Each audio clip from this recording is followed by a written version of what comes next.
And change is a very difficult thing for most people. You've heard the saying, you can't teach an old dog new tricks. It's not true, but you've heard the saying.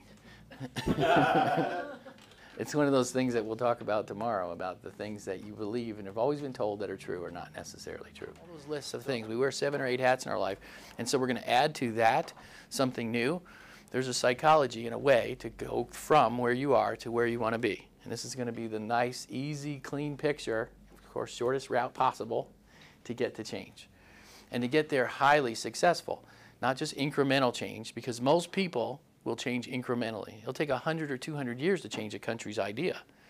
The idea in a country, unless there's a war or a major collapse, we're not going to change the way we are. To make a job change, you know that you just can't stop what you're doing and go do the new thing unless you have hundreds of $1,000s sitting around or $1 million in the bank. You just quit everything that you're doing. Most people can't do that. You're going to have to start making a change.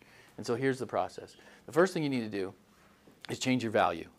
And if you're going to change from a $50,000 a year person to a $100,000 a year person, you have to start thinking about your time different. You hear people that charge $100,000 for a month's worth of their time, or $1,000 an hour, or so you have to actually change your value. You have to consider your time being more valuable and stop spending your time on the $2 an hour stuff that was keeping you where you are, and start considering yourself more valuable.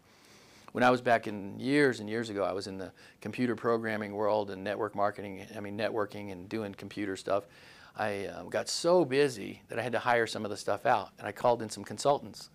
And a guy came in, and I says, well, how much do you get? How much do you get for wiring this stuff together? And he goes, $125 an hour. I'm like, what? You get $125 an hour for something that I can do.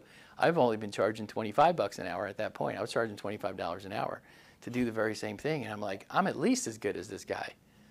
I had a huge stuck in my head that said that because I was incrementally changing. I grew up in the world of minimum wage. And so for me to go from minimum wage to $10 an hour, that was huge. That was a big jump. And so I was gradually moving up psychologically, emotionally, physically. I was moving into the realm of financial jump. But here were people that were doing what I did, not even as good as I was doing it, making 10 times the amount of money I was making. And I didn't change my psychology. I was going to change gradually, but I wasn't changing fast enough. 2016, for the entire year of 2016, how much money do you want to make? $200,000 a year. Divide that by 40 hours a week with weekends off. Figure out 8 hours a day. That's how much time your hourly wage is. That's how much money you should consider yourself worth. If you're going to make $200,000 next year, that's how much time. So that starts changing the things that you focus on. You stop doing the $5 an hour stuff. You stop doing the mentoring, coaching, and hand-holding that's basically done by the other people on your team for free. You stop doing the free stuff. You start doing the $125 an hour stuff.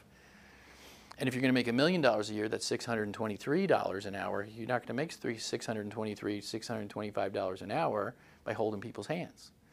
You're going to have to consider your time valuable, and you're going to start focusing on the things that you can do. Now, if you want to still do some of those things, your hobbies, your fun things, the things that you feel that you're obligated to do, 8 hours a day, you make the $625 an hour, and you can waste the other 4 hours by holding people's hands.